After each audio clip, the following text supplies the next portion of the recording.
Auzubillahi minasyaitonirrajim. Bismillahirrahmanirrahim. Alhamdulillahi rabbil alamin wassalatu wassalamu ala asyrafil anbiya'i wal mursalin wa ala alihi wa sahbihi ajma'in. Assalamualaikum warahmatullahi wabarakatuh dan salam kuliah subuh Anadi Smart K yang bakal disampaikan oleh Al-Fadil Ustaz Ahmad Usni Abdul Rahman pada pagi ini seperti biasa dengan tajuk iaitu Kitab Tafsir Ibnu Katsir, Kupasan Surah Juz'u Amma. Kita juga mengalu-alukan kehadiran para guru, para ustaz, ustazah, para guru dan ustaz-ustazah mantan guru Smart Kajang iaitu Puan Hashimah Ibrahim, Ustazah Nur Syam Ahmad. Juga kita mengalu-alukan kehadiran sahabat-sahabat sekalian yang berada di seluruh dunia. Kita kira insya-Allah marilah sama-sama kita buka dengan Ummul Kitab Al-Fatihah. Bismillahirrahmanirrahim. Alhamdulillahirabbil alamin arrahmanirrahim maliki yaumiddin. Iyyaka na'budu wa iyyaka nasta'in. Ihdinas siratal mustaqim. Siratal ladzina an'amta 'alaihim ghairil maghdubi 'alaihim waladdallin. Amin. Seterusnya majlis mempersilakan kepada Ustaz Ahmad Usni Abdul Rahman untuk menyampaikan ilmu dan kuliah beliau. Dipersilakan. Falyatafaddal mashkura. Assalamualaikum warahmatullahi wabarakatuh. Bismillahirrahmanirrahim. Alhamdulillahirabbil alamin. Wa bihi nasta'in ala umuri dunya waddin wassalatu wassalamu ala rasulil amin sayyidina wa maulana Muhammad wa ala alihi wa sahbihi ajma'in. Amma ba'du. Rabbi shrah li sadri wa yassir li amri wahlul 'uqdatam min lisani yafqahu qawli. Allahumma la sahla illa ma ja'altahu sahla wa anta taj'alul hazna idza syi'ta sahla. Rabbana yassir lana wa la tu'assir wa atmim lana bil khair. Alhamdulillah, pertama-tamanya syukur kehadrat Allah Subhanahu wa taala dengan limpah rahmat, inayah dan perkenan dari Allah juga dapat sama-sama kita meneruskan kehidupan, menyambung permukiman kita di atas muka bumi Allah Subhanahu wa taala. Dan insya-Allah pada pagi ini kita akan sambung perbincangan kita dalam tafsir Ibnu Katsir dan juga bersumberkan daripada tafsir-tafsir yang lain. InsyaAllah kita akan bicarakan mengenai suratul Masad ataupun dipanggil juga nama surah ini sebagai suratul Lahab. Ada dua nama yang famous lah, surah Al-Lahab dan surah Al-Masad. Kalau dalam tafsir Ibnu Katsir disebut suratul Lahab, dalam yang lain-lain juga disebut suratul Masad. Itu yang kita sering dengar lah. Baik. Terima kasih kepada Presiden Nadi Datuk Rizwan, seterusnya barisan guru-guru, asatizah, para pendidik Smart Kajang yang dikasihi dan dirahmati serta dihormati sentiasa. Moga-moga dengan perkenan dan juga keberkatan guru-guru, kami mohon untuk meneruskan kebaikan di atas muka bumi ini, hasil didikan dan juga hasil tarbiyah yang telah diberikan. InsyaAllah kita akan membahaskan ataupun membincangkan tentang suratul Lahab ataupun suratul Masad. Sebelum daripada kita pergi kepada perbincangan yang lanjut, sebagaimana biasa kita melihat surah ini merupakan surah Makkiyah yang turun di Mekah. Ayatnya ada 5 ayat. Dan surah ini mengandungi cerita dan juga celaan kepada Abu Lahab yang mana menyatakan dan juga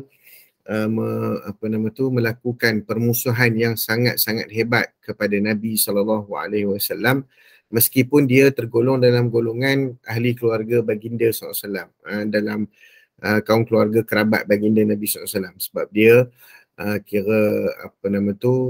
pak saudara Nabi jugalah. Itu Nabi SAW tu anak saudara dia. Dan surah ini menjanjikan azab kepada Abu Lahab dan juga isteri dia, dan berkaitan dengan apa yang dilakukan oleh mereka berdua sepanjang hidup terhadap Nabi Muhammad SAW. Baik, nama yang ternobat di dalam tafsir adalah yang pertama sekali surah ini dinamakan Suratul Masad, diambil daripada ayat Hablum Mim Masad, iaitu rantai besi yang Allah Subhanahu Wa Taala janjikan sebagaimana azab yang dijanjikan kepada isteri Abu Lahab di dalam neraka, yang merupakan katanya dalam satu riwayat 70 hasta panjangnya. Baik, itu yang pertama. Nama yang kedua iaitu surah Tabbat. Ni orang Melayu suka juga, surah Tabbat Yada, surah Tabbat, ada Melayu lah. Tapi Melayu pun ada juga. Dinamakan oleh para ulama tafsir, Imam Tabari, Sa'labi, Zamakhsyari, Ibn Atiyah dan lain-lainnya, Qurtubi dan Al-Alusi juga menamakan surah ini surah Tabbat. Dan yang ketiga, nama surah ini adalah surah Abi Lahab ataupun surah Al-Lahab. Apa maksud Al-Lahab? Adalah apabila nyalaan api itu terlihat jelas. Dia panggil nyalaan api tu, dia panggil flame of fire tu Al-Lahab. The flame tu Al-Lahab tu. Dan kalau kita sebut mulhab ataupun mulhib, itu adalah kecantikan dan kehebatan. Dan diberikan Abu Lahab ini gelaran itu kerana apa? Nanti sekejap lagi kita sembang lah kenapa nama dia Abu Lahab. Sebab memang kerja demo ni kayu api ke apa ke. Jadi kita nak tengok apa sebab dinamakan gelaran, sebab nama dia lain, nama yang sebenarnya lain. Baik. Yang ketiga, nama surah ini disebut juga surah Tabbat Yada Abi Lahabin wa Tab. Itu nama yang keempat. Tadi kita dah sebut dah, surah Al-Lahab ataupun surah Abu Lahab, surah Al-Masad, surah Tabbat dan surah Tabbat Yada Abi Lahabin. Okey. Jadi dia ambil nama dia sempena dengan ayat pertama tu terus. Dan ada satu hadis yang maudhu', yang fabricated, yang dinukilkan berkenaan dengan fadilat surah ini. Cuma boleh kita dengar sahaja, cuma tidak bolehlah kita beramal kerana dia adalah hadis yang berstatus maudhu' ataupun fabricated. Daripada Ubay bin Ka'ab bahawasanya Nabi SAW bersabda, man qara'a surah Tabbat rajautu an la yajma'allahu bainahu wa baina Abi Lahabin fi darin wahidah. Siapa yang baca surah Abu Lahab ni ataupun surah Tabbat Yada ni, aku mengharapkan agar tidak Allah Ta'ala menghimpunkan dia dan juga Abu Lahab di satu tempat yang sama. Tapi hadis ni tak sahih ataupun berstatus maudhu'. Ada juga yang orang Melayu dulu siapa-siapa pergi Mekah, dia berkata siapa yang orang alhamdulillah, kita bersama-sama kita calon kita, alhamdulillah. Tuan Jufitri pun ada, alhamdulillah. Selamat. Kalau tidak, saya dengan kawan-kawan nak pergi tengok Tuan Ju hari ni, nak buat surprise hari ni, tapi ada urusan yang tak dapat nak dielakkan. Jadi saya doakanlah semoga perjalanan dan juga kempen dipermudahkan, dan insya-Allah Allah Ta'ala angkat dan pilih sebagai pemimpin untuk membawa ke masyarakat ke arah yang mana tadi? Kalau orang pergi haji ataupun orang pergi umrah, selalu orang tua dia kata siapa yang haid, orang perempuan yang haid, kalau nak kalau tak mau haid tu berlaku di Mekah, baca surah Tabbat Yada. Saya bisa dengar ni, memang famous, orang selalu sebut. Waktu saya bawa jemaah pun ramai yang tanya, Ustaz, betul ke baca surah Tabbat Yada boleh berhenti haid? Saya pun cakap saya tak pernah try sebab saya tak pernah ada haid. Itu yang pertama ya. Yang kedua, kalau Abu Lahab dengar dah lah surah ni berkaitan dengan celaan dia, dia pun mesti heran apa kaitan dia dengan haid pun dia tak tahu. Ya. Apa kaitan dia boleh memberhentikan haid? Maknanya haid tu pun takut dengan Abu Lahab ke apa ke? Jadi haid ni ada satu benda yang natural yang Allah Ta'ala beri kepada wanita, dengan hikmah yang Allah Ta'ala sendiri tahu dan sebagainya. Maka begitulah. Ada cara-cara yang lain, tapi dengan beramal surah Tabat ni tak ada lagi panduan-panduan yang mana pun maknanya nak kata kemujaraban. Mungkin orang try tapi mujarab. Wallahu alam, kita pun tak tahu tu dia panggil mujarabat, benda-benda yang dicuba dan mungkin berkesan lah. Wallahu alam, kita pun tak tahu. Okay. Baik. Surah ke-114, surah Makkiyah.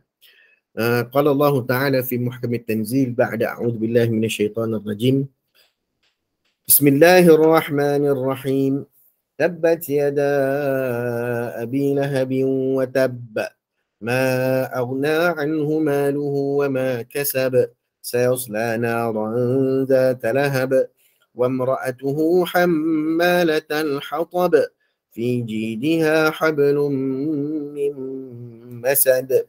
طيب. Tabbat yada Abi Lahab wa tabb. Binasalah kedua tangan Abu Lahab dan sesungguhnya dia pasti akan binasa. Binasalah Abu Lahab dan sesungguhnya dia akan binasa. Itu kata Allah SWT. Ma aghna anhu maluhu wa ma kasab, tidak akan bermanfaat baginya harta dia dan apa yang dia usahakan. Saya selana ranza talahab, dia akan disela di dalam api neraka yang bergejolak, sebutlah bila apa pun. Wa imra'atuhu hammalatal hatab, dan isterinya pembawa kayu bakar. Fi jidiha hablum min masad, di lehernya terdapat rantaian yang dibuat, ada yang sebut tali sabut. Tali sabut tu apa maksud tali sabut? Tali sabut ni, cara orang ikat tali sabut tu dengan dia pintal macam apa Yuam dia tahulah, dia pengakap sepanjang hayat tali sabut tu dia diikat macam tu, dia pintal gitu kan, tali gitu. Jadi kaedah pintalan tali tu itulah yang akan dikalungkan di lehernya di neraka tu, disebutkan begitulah. Baik. Sebab turun ayat ini, Imam Al-Bukhari rahimahullah meriwayatkan dalam Sahih Al-Bukhari, bahawasanya tatkala satu pagi Abu Lahab ni dia panggil penduduk Mekah. Dalam hadis tu disebut kharajan Nabi SAW ila al-Batha fa sa'ala al-jabal fanada ya sabahah fajtama'at ilaihi Quraisy. Okay. Faqala ara'aytum in haddathtukum anna al-aduwa musabbihukum aw mumassikum akuntum tusaddiquni? Qalu na'am. Qala fa inni nadhirun lakum bayna yaday 'adabin shadid. Faqala Abu Lahab ali hadha jama'tana tabban laka ya Muhammad, wa fi riwayatin innahu qama إنه قام ينقض يديه ويقول تبا لك سائر اليوم لهذا جمعتنا فأنزل الله تبت يدا أبي لهب وتب. Okay. Surah ini ada satu cerita dia. Satu pagi Nabi keluar ke tempat lapang dan naik ke atas bukit. Disebutkan tempat lapang dan atas bukit ni tang mana? Kita kaji dan kita tengok rupanya Nabi naik dekat mana? Dekat Bukit Safa. Dekat Bukit Safa, Safa, inna Safa wal Marwata min sya'airillah. Orang pergi haji, orang pergi umrah akan buat sa'i di Safa, bermula daripada Bukit Safa. Nabi naik atas Bukit Safa dan Nabi panggil, berkumpullah ya sabahah, berkumpullah pagi-pagi. Maka berkumpullah kaum Quraisy kepadanya lalu bersabda. Nabi sebut, Nabi kata, apakah kamu percaya kalau aku ni cakap akan ada musuh untuk serang kamu pagi ataupun pada waktu petang nanti? Okay. Maka berjawab, ya kami percaya sebab kamu ni dibeli gelaran Al-Amin. Kamu ni mana pernah menipu. Lalu dia meneruskan sabdanya, Nabi SAW. Aku adalah pemberi peringatan akan adanya azab yang amat dahsyat. Lalu Abu Lahab kata, celakalah engkau wahai Muhammad, apakah kerana ini saja kamu kumpulkan kami? Dahlah kami sibuk pagi-pagi ni hang kumpul nak cerita benda ni ya. Dan ada riwayat lain kata dia berdiri dan dia mengapungkan dua tangan dia. Macam ni. Dia macam itulah. Macam orang semangat marah kan. Semangat marah gitu. Kan? Lalu berkata, celakalah kamu selama-lamanya, apakah hanya ini untuk kamu mengumpulkan kami? Maka Allah turunkan ayat tabbat yada labi lahabi wa tab. Baik. Sebelum kita pergi kepada tafsiran secara keseluruhan, siapakah Abu Lahab dan siapakah isteri dia? Sebab dalam surah ni dia ada dua watak yang diceritakan. Dan Abu Lahab dan isteri dia ni ternobat dalam nama-nama orang-orang yang disebut dalam Al-Quran lah. Allah Ta'ala nobatkan dalam Al-Quran. Antaranya Abu Lahab, isteri dia, Fir'aun, Haman, Qarun. Ini semua nama-nama gangster-gangster orang jahat ni Allah Ta'ala sebut dalam Quran. Maknanya kejahatan mereka ni memang betul-betul jahat sungguh. Kan? Jahat sungguh. Meskipun dia tu pak saudara Nabi. Nama asli dia adalah Abdul Uzza bin Abdul Muttalib. Betul dia bapa saudara Nabi. Dia ada beradik Abu Talib. Mendapat gelaran Abu Lahab. Diberi gelar. Bapa dia panggil Abu Lahab sebab muka dia ni cabi merah padam. Cabi merah padam. Okey. Kira Abu Lahab ni kira dia handsome jugalah. Muka apa nak kata baby face pun tak lah. Muka dia tu elok. Bukan muka dia buruk, muka dia elok. Jadi muka merah padam ni muka putih merah ni. Jadi dipanggil Abu Lahab sebab nampak macam menyala macam merah tu dia menyala kat muka dia. Jadi janganlah hampa ni jangan bagi idea kat budak-budak smart. Misal lagi budak muka merah menyala dipanggil Abu Lahab pula. Jangan hampa panggil Abu Lahab pula ke kawan tu. Okay. Ni Abu Lahab ni, itu maksud dia. Fizikal dia ni badannya bertubuh besar, gemuk, wajahnya merah, rambutnya panjang sampai ke bahu dan dikatakan dia ni seorang yang juling. Dia ni seorang pedagang. Dia punya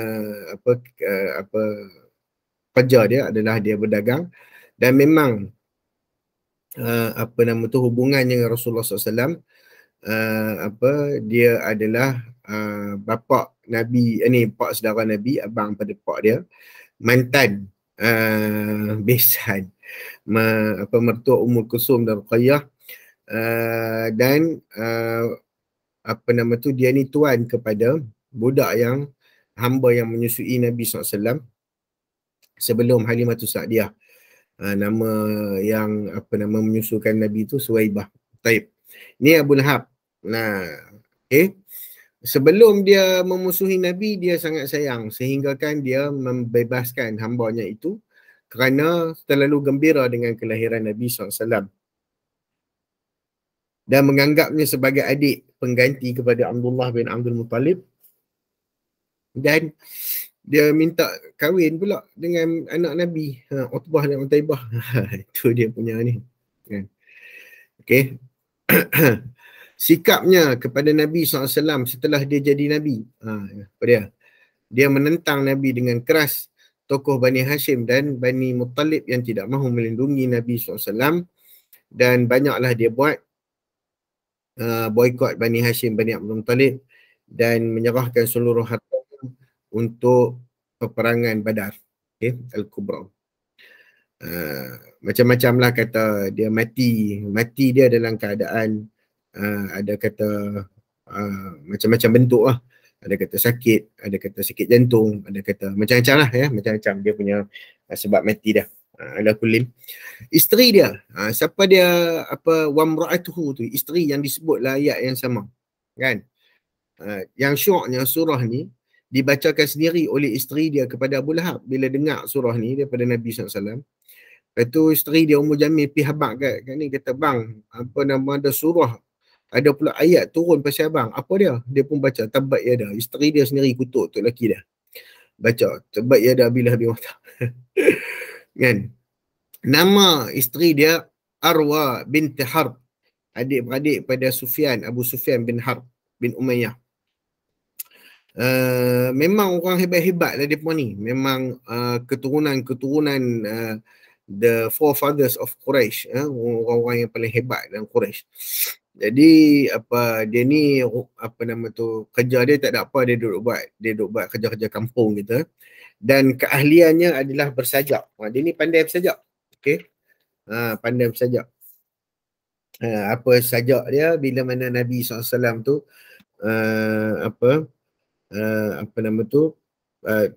dia pernah baca sajak lah. Baca sajak tu, antara sajak dia, mudhammiman abaina wa dinuhu qallaina wa amruhu asaina. Dia seorang yang hina, dia cerita pasal Nabi Muhammad.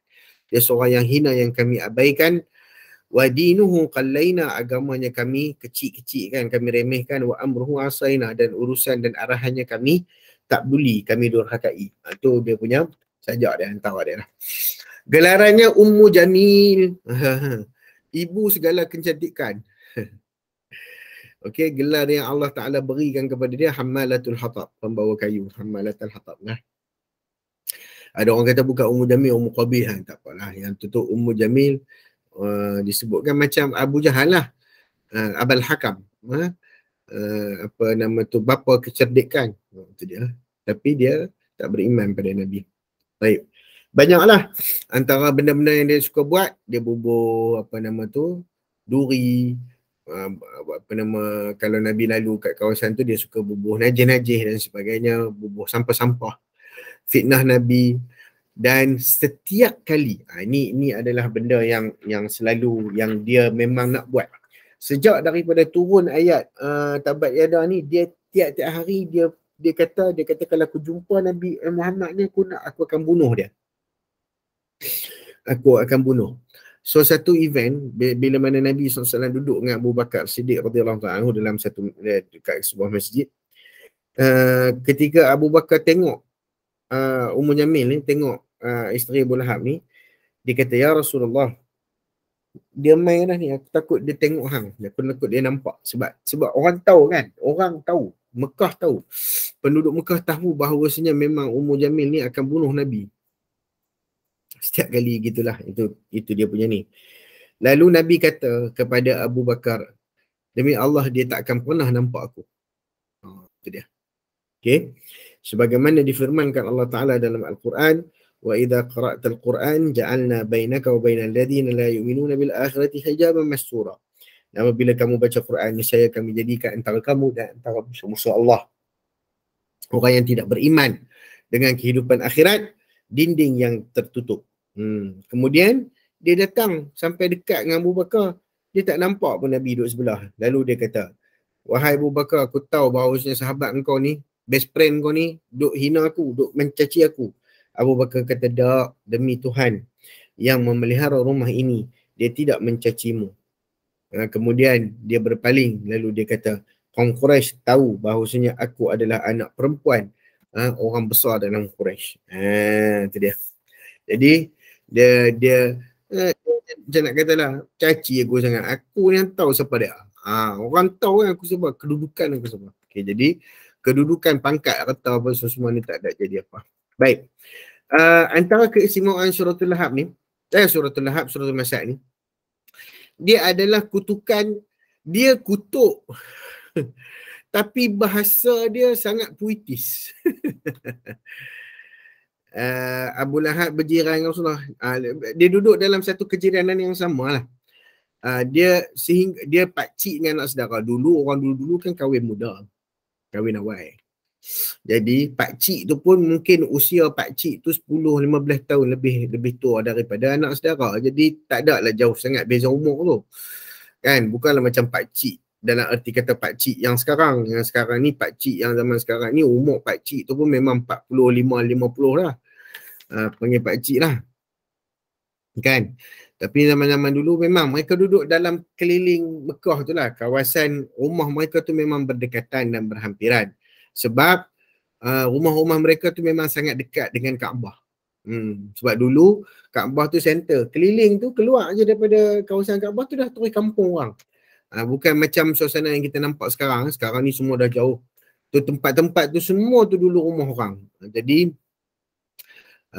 kampung-kampung orang. Jadi bila nak buat pembesaran Masjidil Haram, kerajaan Saudi bayarlah pampasan kepada keluarga-keluarga tu. Ada yang kata pampasan tu diterima apabila dibina hotel-hotel tu dipajak 99 tahun.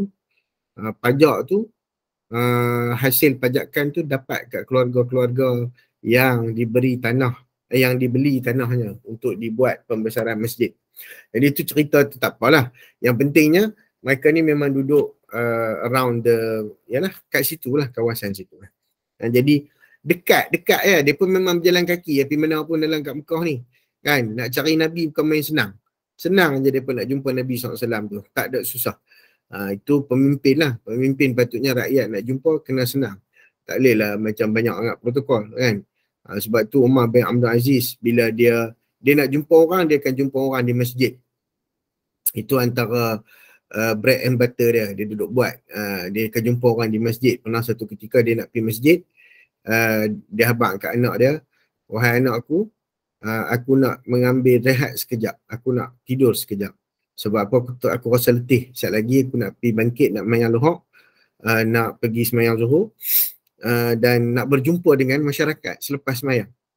Lalu anak dia kata, wahai ayah, apa jaminan ayah akan bangkit setelah tidur itu untuk ayah pergi solat dan bertemu dengan rakyat? Tu dia.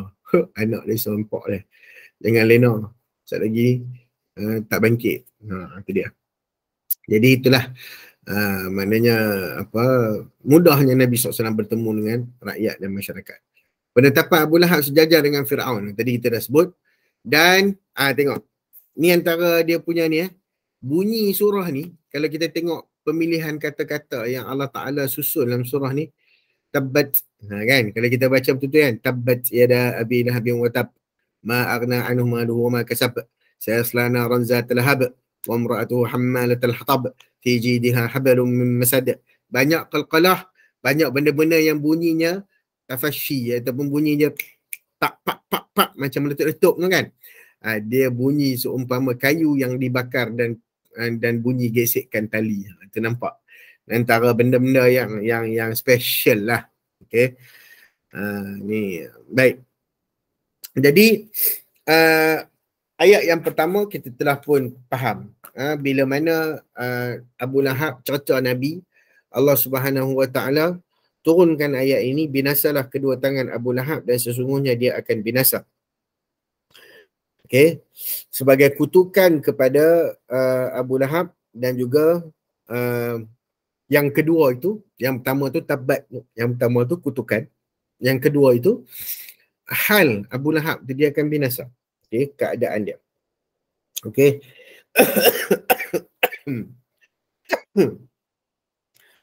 Ya, ini dia tu benar-benar rugi dan gagal dan usahanya pun tersesat jalan.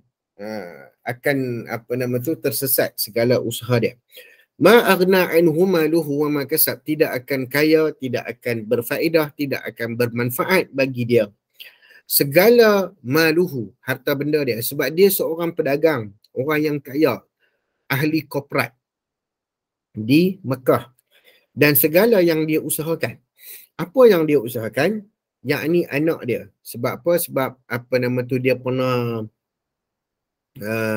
bersumpah lah, sebagaimana yang pernah diriwayatkan oleh Aisyah dan lain-lainnya, bahawasanya Nabi SAW waktu mengajak penduduk Mekah beriman, Abu Lahab kata, jika benar apa yang dikatakan oleh anak saudaraku itu betul, aku akan tebus diriku dengan siksaan pada hari kiamat kelak dengan harta dan anakku. Okay. Biasanya begitu. Orang akan anggap harta dan anak ni sebagai satu benda yang precious dalam kehidupan. So, mana kalau orang tebus harta, tebus anak ni, ni kira hebat lah. Okay. So, Allah nafikan apa yang dilakukan dan juga apa yang disebutkan oleh Abu Lahab tersebut. Jadi Allah kata, tak ada faedah apa. Hang buat apa pun tak ada faedah. Sayasla naran dzata lahab. Kelak dia akan masuk ke dalam api neraka yang bergejolak, bergelojak, bergelegak, dzata lahabin, maknanya yang mempunyai kita panggil jilatan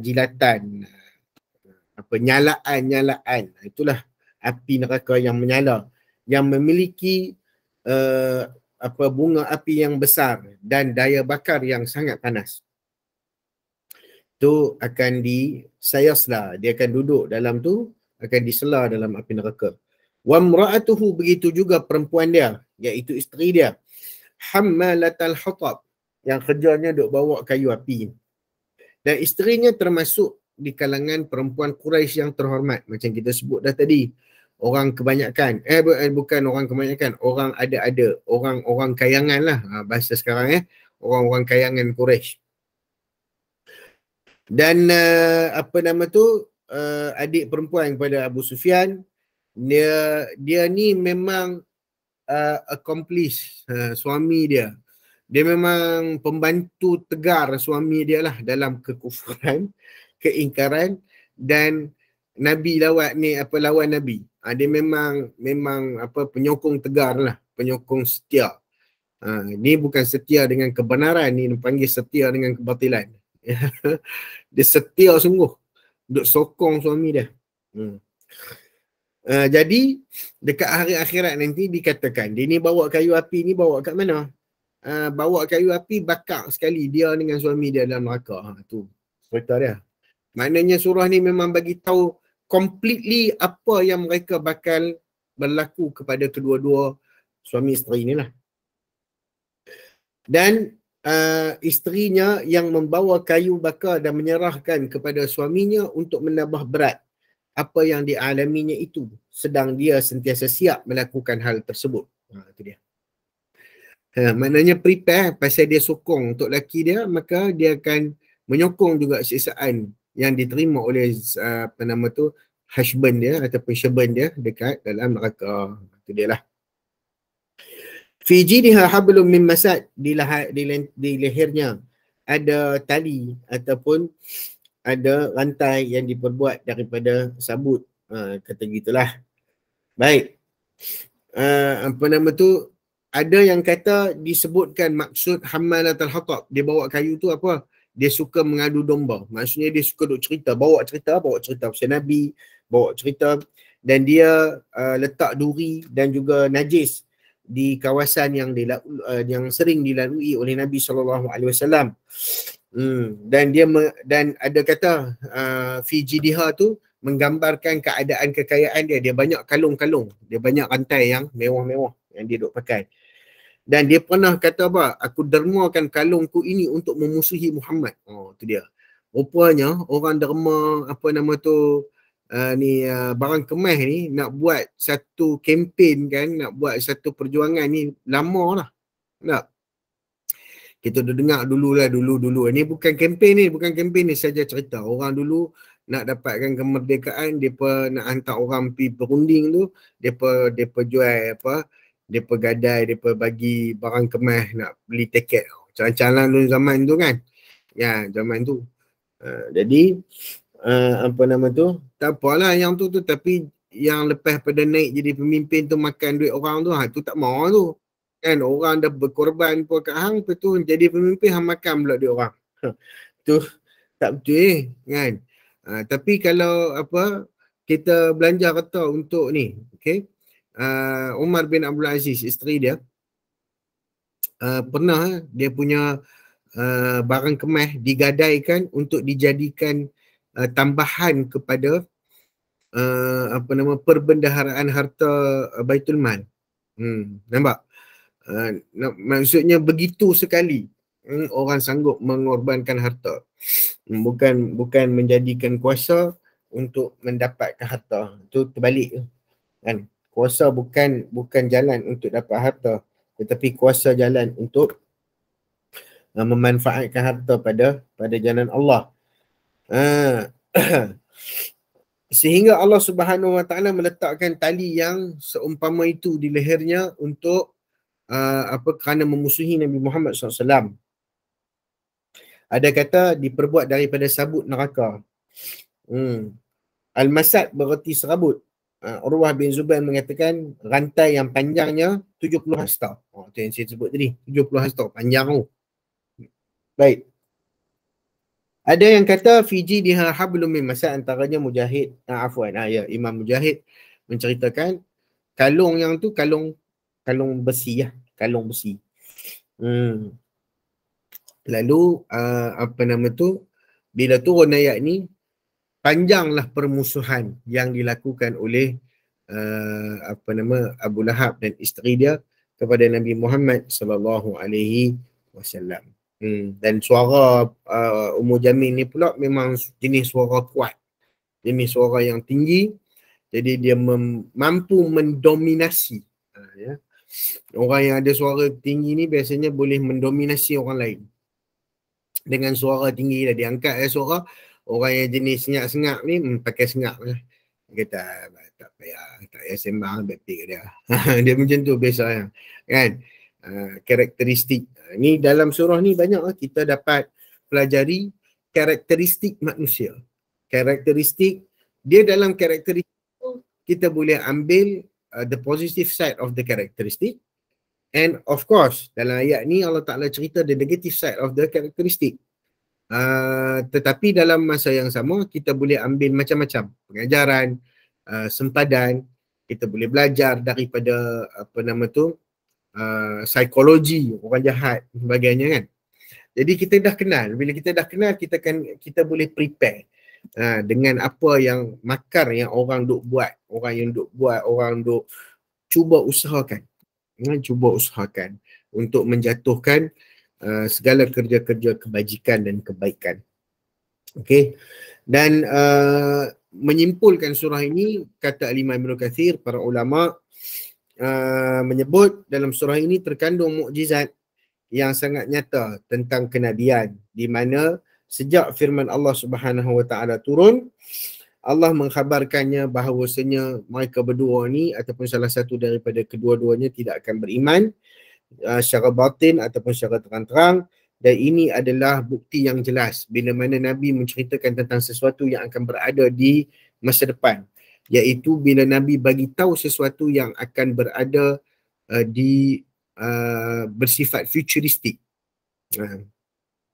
Jadi bila kita dengar ayat-ayat ni, kita memang yakin dan apa nyata tentang kebenaran Nabi SAW, dan dalam masa yang sama kita betul-betul percaya yang Nabi SAW ni adalah Nabi yang diutuskan oleh Allah SWT. Apa yang dibicarakan oleh Nabi SAW semuanya benar, semuanya apa nama tu mendatangkan apa nama tu, kalau peringatan itu peringatan yang harus diambil. Wa ma atakumur rasulu fakhudhuhu wa ma nahakum anhu fantahu. Apa yang datang pada Nabi ambillah, kata Allah Taala, sebab wa ma atakumur rasul, benda yang Nabi SAW suruh kamu buat, tidaklah disuruh melainkan benda tu confirm benda yang baik. Wa ma nahakum anhu fantahu, dan apa yang dilarang maka laranglah kamu, berhentilah, kamu tak usah buatlah. Sebab benda yang dilarang oleh Nabi SAW ni tidak Nabi larang kecuali benda tu memang confirm buruk dan jahat untuk kita. Wallahu alam, sekadar itu untuk pagi ini secara ringkasnya. Mungkin ada yang nak ni, insya-Allah kalau apa nama tu kita ni, saya nak ucapkan, ambil kesempatan lah selamat mengundi. Ada tak yang nak mengundi kawan-kawan kita ni? Kita pun tak tahu. Kalau boleh tukar undi memang senang. Boleh kita undi kawan. Tapi kalau tak boleh tukar nak buat macam mana? Itulah. Jadi kita doakan sahabat-sahabat kita diberikan kekuatan oleh Allah Subhanahu Wa Taala. Bukan sahaja waktu berkempen, tapi ya yang paling penting sekali waktu berkhidmat nanti. Semoga dapat berkhidmat dengan baik. Semoga dapat memberi orang kata apa nama tu, maksud yang baik. Ada payung tak? Ustaz tak boleh, Ustaz jangan minta apa-apa. Apa nama tu, tak boleh, dia tak boleh bagi benda-benda tu. Kalau payung biasanya kita tahulah parti mana yang ni. Abu Jahal. Ada soalan, tiba-tiba ada soalan untuk Red. Abu yang memusuhi Nabi ni seorang lagi, Abu Jahal. Boleh tak terang pasal Abu Jahal? Okay. Abu Jahal dan Abu Lahab ni, both of them adalah pak saudara Nabi SAW. Okay. Nama dia Amr bin Hisham. Apa nama tu, dan mereka apa nama tu, Abu Jahal ni disebut artinya bapa kepada kebodohan. Dan dia cuma bila Abu Jahal ni dia ada surah lain juga. Surah lain iaitu Inna a'tainakal kautsar fasalli rabbika wanhar inna syani'aka huwal abtar. Dia yang cakap kat Nabi, kita dah baca dah surah tu. Dia yang cakap kat Nabi SAW bahawasanya Nabi ni akan terputus keturunan bila mana mati anak lelaki Nabi. Jadi ditempelak bahawasanya dia kata keturunan dia sebenarnya yang terputus, iaitu keturunan dia yang datang dari apa nama tu, dari jalur-jalur kekufuran. Sebab anak dia Ikrimah bin Abu Lahab masuk Islam. Masuk Islam. Abu Jahal beza, sorry saya tersilap tadi. Abu Jahal ni dia bukan pak saudara Nabi. Abu Jahal bukan pak saudara Nabi dan dia bukan kerabat Nabi SAW sebagaimana Abu Lahab. Dia Nabi berasal daripada Bani Hashim, Abu Jahal daripada Bani Makhzum. Walaupun dua-dua ni descendant Quraisy yang sama. Dan Abu Jahal juga dikenali sebagai orang panggil dia Asadul Ahlaf, singa singa dan kelompok penentang yang bersumpah untuk memusuhi Nabi Muhammad sallallahu alaihi wasallam. Diberikan julukan Abul Hakam. Orang panggil dia juga Abu Hakam, bapa kebijaksanaan, tapi dipanggil oleh orang lain, oleh orang Islam sebagai Abu Jahal, bapa kejahilan. Terbalik. Sebab apa orang panggil dia Abu Hakam? Sebab dia ni memang cerdik. Orang yang cerdik. Sebab dulu waktu orang ada masalah, ada problem, orang duk minta tolong dia untuk selesaikan masalah. Usia dia 30 tahun. Dia pernah apa nama tu, waktu tu kira muda lagi. Waktu dia muda, dia diundang menjadi perwakilan di Darun Nadwah. Wakil-wakil Quraisy biasanya masuk parlimen Quraisy ni bukan main-main, bukan orang yang main-main. Jadi umur dia 30, dia dah jadi ahli parlimen. Amr bin Hisham, ialah dia itulah, Abu Jahal memusuhi Nabi SAW. Dan sentiasa, dan banyaklah cerita-cerita dia yang berkaitan dengan permusuhannya kepada Nabi Muhammad SAW. Banyak Abu Jahal ni pernah datang nak minta apa, ada benda lah yang dia tak settle dengan Nabi SAW. Lalu jumpa unta tu, muka unta tu berubah jadi ada taring. Dia nampak muka unta tu macam unta tu duk marah kat dia. Jadi macam-macam event lah berlaku kat depa ni sebenarnya, kat dua ekor ni. Jadi pernah satu ketika juga Abu Jahal dengan Abu Lahab, mereka sebenarnya nak dengar apa yang Nabi sampaikan. Dengar, masing-masing duk gostan, tiba-tiba belakang badan masing-masing bertemu di ni. Lepas tu terkejut, hang buat apa sini? Aku tak ada rasa jalan-jalan, itu dengar. Tak ada, aku pun sama. Semua menafikan. Sebenarnya dia pernah dengar apa yang Nabi SAW sebut, apa yang Nabi SAW kata. Tapi oleh kerana of ignorance dan juga oleh kerana terlalu sayangkan kedudukan, pangkat dan harta dan juga nama mereka, keegoan mereka dalam ni, maka mereka menolak dakwah Nabi SAW. Yang memang inilah, dan dibunuh, dicederakan oleh Muawidh bin Afra dan Mu'adz bin Amr bin Jamuh, dan terbunuh di tangan Abdullah bin Mas'ud dalam peperangan Badar. Maknanya antara orang-orang yang bunuh Abu Jahal ni. Okey. Wallahu a'lam bissawab. Terima kasih kepada Afadi Ustaz. Kita silakan juga mana-mana sahabat atau guru-guru yang ingin bertanyakan soalan. Ada soalan satu lagi Ustaz daripada Abang Syamuddin yang berada di Kuantan. Jika perjuangan seseorang ditentang keluarga, apa had untuk dia melawan semula supaya silaturahim sesama ahli keluarga tidak terjejas? Okey. Bagus soalan ni, sebab Dalam politik benda ni selalu berlaku. Orang tak setuju dan sebagainya, ahli keluarga. Nombor satu, kena faham. Perkara paling basic sekali. La yadkhulul jannata qati'un. Nabi SAW sebut. Takkan sama sekali masuk syurga orang yang memutuskan silaturrahim. Silaturrahim ni kena faham, bukan member-member kita ni, alumni An-Nadi, bukan silaturrahim. Yang ni nama dia ukhuwah. Lain. Silaturrahim ni memang orang yang mempunyai hubungan kerahiman dengan kita, iaitu adik-beradik. Itulah silaturahim. Tak kiralah adik-beradik, pak saudara, paternal uncle, maternal uncle, paternal aunt, maternal aunt, whatever, whatsoever. Semua yang berkaitan dengan adik-beradik itu tu adalah hubungan kerahiman. Hubungan silaturahim. Dia panggil bau-bau stokin, bukan bau-bau bacang lah, bau-bau stokin. Memang sangat dekat baunya itu. Ya. Memang kalau tak pakai pun kesan stokin tu akan tetap terbau.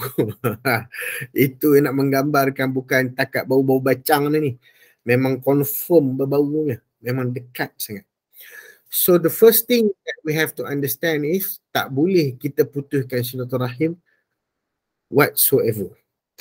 Kalau siapa-siapa yang memutuskan silaturahim tu, dialah yang paling teruk sekali. Okay? Sedangkan orang yang biasa-biasa pun kita tak boleh berpisah lebih daripada 3 hari kalau berkelahi kan. Dan orang yang terbaik adalah orang yang memulakan dengan salam. So dalam family tolong jaga. Kalau ada perkara-perkara yang nak bergaduh dan sebagainya, elakkan. Okay? Had nak melawan semula, sebaik-baiknya dia tak payah. It's okay to react, but not always react lah. Ada masa-masa, ya ramai kalau kita tengok dalam sejarah, ramai ahli keluarga yang memusuhi dakwah ahli keluarga. Tengok Nabi sendiri, apa yang Nabi buat. Okay? Cuma pertentangan yang berlaku antara Nabi dan pak saudara dia semua ni berkisar dan juga berada dalam ruang lingkup dakwah, nombor satu. Nombor dua, keizinan Allah. Allah bagi perang. Dan sebab mereka ni tak beriman. Problem kita adalah kebiasaannya kita ni, family tu, Islam juga macam kita juga. Kan? Ahli keluarga kita tu Islam macam kita dah. Jadi kita tak boleh lah nak pergi kata dekat dia sebagaimana Nabi perang Abu Jahal, Nabi perang Abu Lahab. Sebab apa? Sebab itu memang yang membezakan adalah iman. Tapi bila iman yang sama ni tak sokong kita, tak sebulu dengan kita. Kita ada jual produk, keluarga kita tak beli. Oh takkan kerana keluarga kita tak percaya produk yang kita jual, kita putih, raya tak mau jumpa. Habang dengar bunyi kawan ni nak balik, kita pun cepat-cepat kemas beg balik juga. Oh dia nak sampai dah, kita balik kita tak mau jumpa.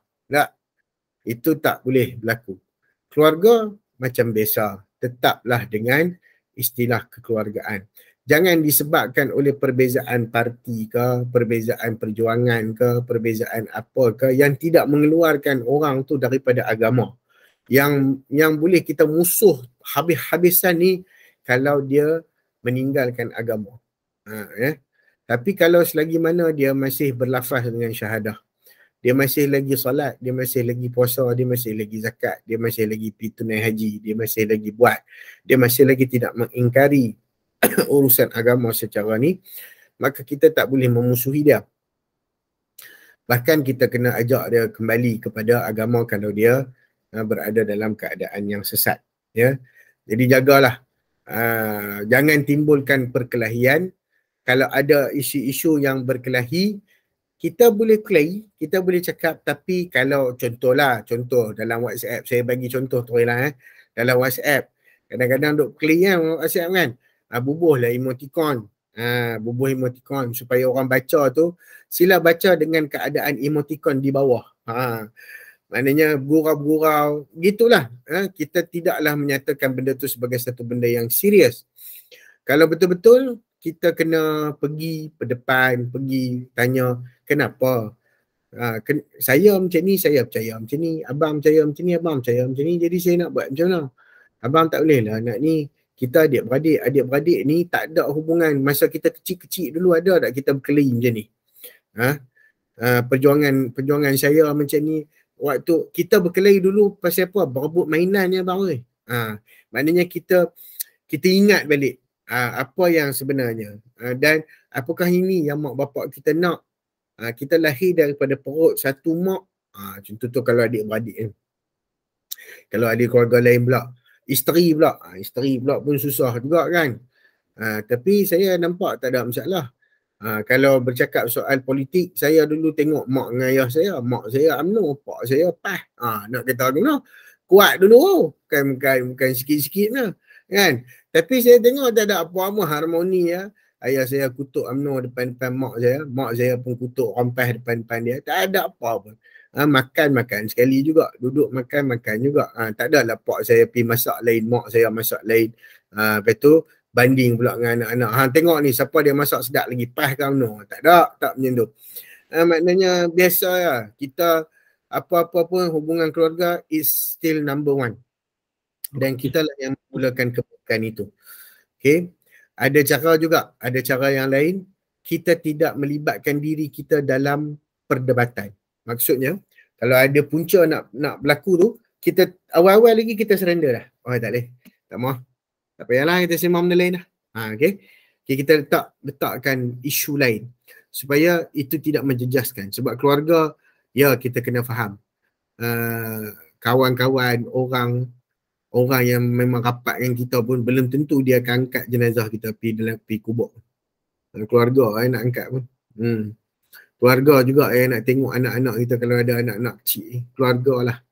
Kalau buruk hubungan keluarga, buruk lah. Payung barisan.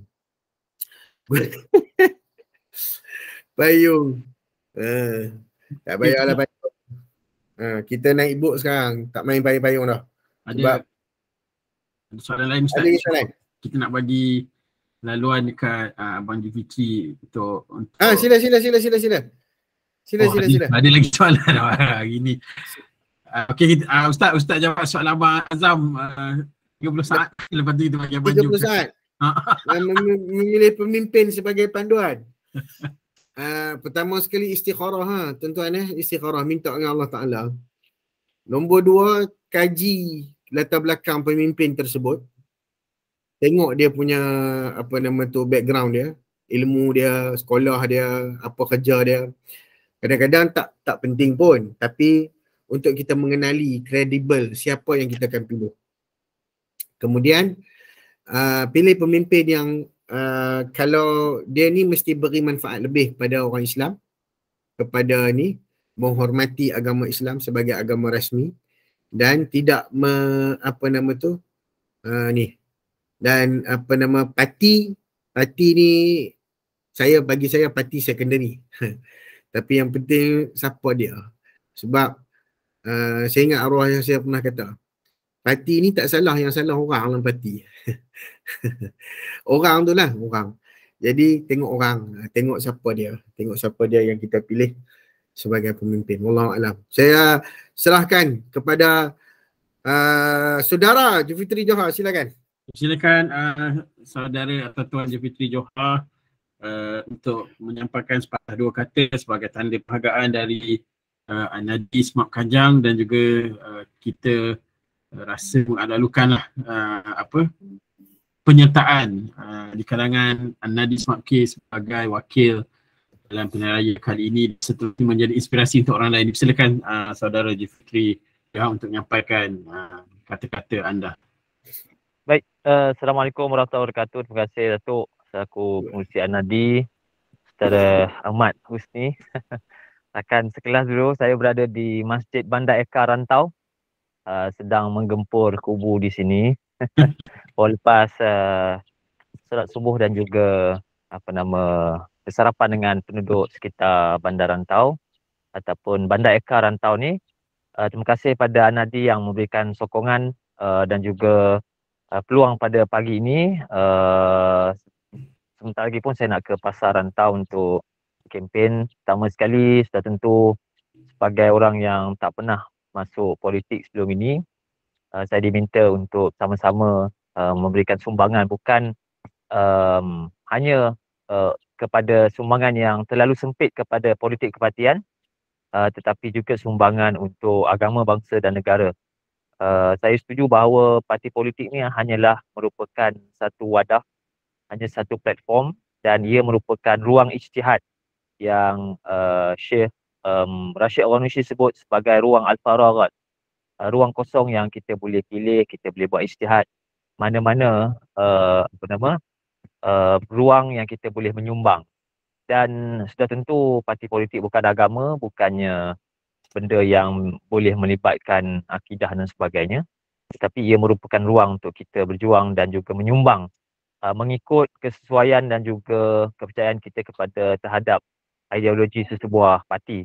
Jadi itu ruang yang ada, dan saya melihat juga bukan hanya sumbangan untuk memilih ataupun memilih pemimpin untuk negara, tetapi juga kita memilih pemimpin untuk ummah yang mana boleh memperjuangkan isu-isu dalam dan luar negara. Jadi saya mohon doalah kepada semua. Sebenarnya satu budaya ataupun iklim yang baru bagi saya, bukan perkara yang mudah, kerana kita bercampur gaul dengan manusia ni adalah satu perkara yang sangat-sangat, orang kata sangat-sangat sukar dan juga sangat memerlukan kesabaran yang tinggi dengan pelbagai kerenah manusia. Ada yang mengendeng, ada yang ada kepentingan, ada yang betul-betul ikhlas berjuang. Jadi kita berhadapan dengan pelbagai jenis manusia. Namun yang penting bagi saya akhirnya adalah keikhlasan lah. Kalau kita menyantuni rakyat ataupun membantu rakyat yang susah, kita jangan, orang kata, berlakon. Kita kena buat dengan keikhlasan. Kita kena menjiwai kerana rakyat ramai yang susah, ramai yang memerlukan bantuan. Bukan saja bantuan berbentuk short term, tetapi yang paling penting adalah bantuan dalam bentuk long term dan juga polisi-polisi penting yang kita harus buat untuk rakyat. Kerana politik adalah doing public good. Kita mesti membuat kebaikan untuk masyarakat awam terbesar, bukan untuk kepentingan peribadi politik. Saya pun takut maknanya tengok-tengok kawan-kawan yang diuji dengan politik. Bahkan Saudara Ahmad Husni antara yang beratlah melepaskan saya ke politik. Itu Husni. Jadi ini satu cabaran yang besar. Namun insya-Allah dengan doa mentor kita Ustaz Ismail Cikgu, rakan-rakan semua, saya harap saya boleh bertahan dengan baiklah dalam politik ni. Jadi terima kasih kepada semua, terima kasih kepada Ustaz Bakru pun ada. Terima kasih kepada semua yang memberikan sokongan dan dokongan. Jadi harap 19 November ini saya ajak semua turun mengundi untuk masa depan negara, untuk masa depan generasi kita, sebab kita mengundi ataupun kita berjuang bukan untuk generasi masa kini, tetapi juga ruang-ruang untuk generasi masa depan. Terima kasih Datuk dan semua. Saya kena mulakan kempen 4.30 kejap lagi. Terima kasih. Kepada Abang Ju dan bagi pihak seluruh warga Anadi Smart Kajang, kita ucapkan semoga Abang Ju dimudahkan segala urusan, diberi kejayaan dan juga menjadi idola atau inspirasi untuk Anadi Smart Kajang yang lain untuk menjadi pemimpin negara juga pada satu masa. Saya juga menyeru sahabat-sahabat, mungkin guru ustazah berdoa untuk anak-anak kita ni, sahabat-sahabat kita, Tuan Ju dan lain-lain, dan mungkin boleh bantulah secara peribadi terpulang apa bantuan yang untuk diberi sebagai tanda ukhuwahnya Ustaz, ukhuwah dan silaturahim, insya-Allah. Terima kasih Abang Jo, selamat menjalankan tugas dan semoga berjaya, insya-Allah. Amin ya rabbal alamin. Ustaz Mas ni kita jemput untuk membacakan doa penutup dan dipersilakan sahabat-sahabat untuk buka kamera sambil saya boleh ambil gambar. Silakan. Baik, terima kasih semua, apa nama tu? Ustaz Bakru nak tanding, tak boleh nanti habis semua orang kena tampar. Jadi terima kasih saudara Julfitri, sahabat saya sekelas, sepermainan takraw dan semualah. Kalau dia menang boleh flex lah lepas ni. Dia dulu main takraw sekali dengan aku. Macam itulah.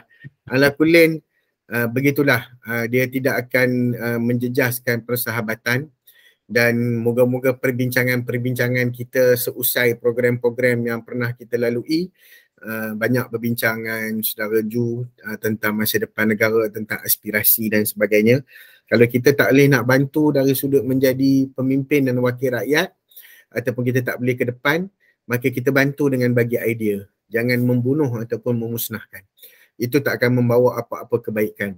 Dan pentingnya bila kawan-kawan kita ni, saya nak ambil kesempatan lah Tok Dek untuk pesan sebab kita kena ingat siapa-siapa pun kita, siapa-siapa pun kawan-kawan kita, siapa-siapa pun, saya bukannya tak ada kawan-kawan yang memang berlainan parti pun, ya, tapi kami masih ingat ingat ukhuwah kat mana. Contoh sahabat saya yang baik juga dengan kami, Dr. Fatul Bari, orang tahu orang UMNO sebagainya kan, dan dia tak berhenti-henti ajak saya masuk join sekali. Saya tak mau, saya tak minat saya tak suka politik secara serius. Tapi oleh kerana ukhuwah yang terbina di Madinah, ukhuwah itu tak boleh diganti. Ukhuwah kita yang terbina di Semak Kajang itu satu benda yang tak boleh diganti, sahabat-sahabat. So kena stick to that quality untuk kita sama-sama bawa kebaikan. Dan kalau kita tak boleh nak buat kebaikan tu, tolong jangan halang kebaikan, tolong sokong apa sahaja yang baik dan beri nasihat yang baik. Ini yang terbaik, ya. Sebab dia masih lagi kawan kita sampailah kita nanti bertemu sendiri dengan tanah dalam membawa nasib diri kita sendiri, insya-Allah. Moga-moga ukhuwah kita tidak terputus umpama air yang dicincang, tidak akan putus. Moga-moga ukhuwah kita akan terus berpanjangan, insya-Allah. A'udzubillahi minasyaitonirrajim. Bismillahirrahmanirrahim. Alhamdulillahirabbil alamin wassalatu wassalamu ala rasulil amin Muhammadin wa ala alihi washabihi ajmain. Allahumma ja'al hadha jam'ana jam'an marhuma wa tafarruqana min ba'dihi tafarruqan ma'suma wa la taj'al Allahumma fina wa la ma'ana wa la man yatba'una shaqiyyan wa la matrudan wa la mahruma. Allahumma habbib ilayna al-iman wa zayyinhu fi qulubina wa karrih ilayna al-kufra wal fusuqa wal asyan waj'alna min ar-rasyidin. Allahumma ansur ikhwanana al-muslimin. Allahumma ansur ikhwanana al-muslimin. Allahumma ansur man nasar ad-din. Ya Allah, bantulah sahabat-sahabat kami, ya Allah. Bantulah sahabat-sahabat kami dalam membela perjuangan agama, ya Allah. Dalam membela agama-Mu di atas muka bumi-Mu, ya Allah. Bantulah mereka selagi mana mereka membantu agama-Mu, ya Allah. Ya Allah, ya Tuhan kami, bantulah sahabat-sahabat kami. Berilah kekuatan kepada mereka. Berilah ketenangan emosi kepada mereka. Berilah kekuatan kepada keluarga mereka, ya Allah.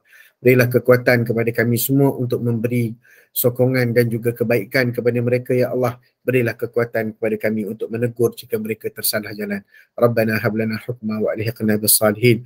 Rabbi ja'alna hukma wa rabbi ja'alna muqimis salah min dzurriyyatina. Rabbana taqabbal du'a. Rabbana atina fid dunya hasanah wa fil akhirati hasanah wa qina adzabannar.